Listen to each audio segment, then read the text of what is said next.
Hi hello welcome to my channel. కేంద్ర ప్రభుత్వం రైతులకు ఆర్థిక సాయంగా అందిస్తున్న 6,000 రూపాయలను 21వ విడత నిధులను ఈ రోజు ప్రధానమంత్రి రైతుల ఖాతాలో నేరుగా జమ చేయనున్నారు. ఈ కార్యక్రమాన్ని ప్రధాని నరేంద్ర మోడీ తమిళనాడులోని కోయంబత్తూర్ ప్రధాన కేంద్రంగా విడుదల చేయనున్నారు. గతంలో రైతులు ఇప్పటికే పీఎం కిసాన్ పథకం ద్వారా 20 విడతల నిధులను తీసుకున్నారు. ఈ పథకం ద్వారా ఇప్పుడు 21వ విడత నిధులకు ఈ రోజు ప్రధానమంత్రి జమ చేయబోతున్నారు. ప్రతి ఒక్క రైతుకు ఆర్థిక సాయం అందించడం కోసం కేంద్ర మరియు రాష్ట్ర ప్రభుత్వాలు కలిసి ఎంతో కొంత ఆర్థిక సాయాన్ని అందిస్తున్నాయి. అయితే కేంద్ర ప్రభుత్వం అందిస్తున్న 6,000 రూపాయలను సంవత్సరానికి 3 విడతలుగా అందిస్తున్న విషయం తెలిసిందే. ఇప్పటి వరకు రైతులు 20 విడతల నిధులను తీసుకున్నారు. ఇప్పుడు 21వ విడత నిధులు రైతుల ఖాతాలో జమ చేయనున్నారు. కేంద్ర ప్రభుత్వం అందిస్తున్న ఈ ఆర్థిక సహాయం కొంతమంది అలుసుగా తీసుకొని తమ పేరు మీద వ్యవసాయం లేకున్నా కూడా పీఎం కిసాన్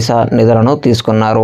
వీరిని గుర్తించిన కేంద్ర ప్రభుత్వం ఈకేవైసీ ప్రాసెస్ మొదలుపెట్టింది. ఈకేవైసీ చేసుకున్న వారికి మాత్రమే పీఎం కిసాన్ నిధులు జమ చేస్తూ వస్తోంది. ఈ ఈకేవైసీ ప్రాసెస్ మొదలుపెట్టిన దగ్గర నుంచి దాదాపు 30 లక్షల మంది అనర్హులుగా అయితే తేలింది. 30 లక్షల మంది లబ్ధిదారులు అనర్హులుగా ఉన్నా కూడా వారు పీఎం కిసాన్ నుండి వచ్చే నిధులను 20 విడతల వరకు తీసుకున్నారు. ఈ నిధులను రికవరీ చేయడం కోసం కేంద్ర ప్రభుత్వం ప్రాసెస్ ముమ్మరం చేసింది. 30 లక్షల మంది లబ్ధిదారులను పీఎం కిసాన్ నుంచి అనర్హులుగా తీసివేసింది. ఇప్పుడు కొత్తగా ఎవరైనా అప్లై చేసుకుంటే ఖచ్చితంగా రైతులు ఈకేవైసీ పూర్తి చేసుకోవాలని తెలిపింది. ఈకేవైసీ గనక పూర్తి చేసుకోకపోతే వారికి పీఎం కిసాన్ నుంచి వచ్చే 21వ ఇన్స్టాల్మెంట్ డబ్బులు అందవని తెలిపింది. మీరు గనుక కొత్తగా పీఎం కిసాన్ లోకి ఫార్మర్ రిజిస్ట్రేషన్ అవుతూ ఉన్నట్లయితే వెంటనే ఈకేవైసీ ప్రాసెస్ అనేది పూర్తి చేసుకోండి. ఈకేవైసీ ప్రాసెస్ పూర్తి చేసుకుంటే మాత్రమే 21వ ఇన్స్టాల్మెంట్ మీకు ఖాతాలో జమ అవడం జరుగుతుంది. సో ఇది ఈరోజు వీడియో. మీకు నచ్చినట్లయితే లైక్ చేయండి. అలాగే మన ఛానల్కి సబ్స్క్రైబ్ అవ్వడం మాత్రం మర్చిపోకండి. మరిన్ని వివరాల కోసం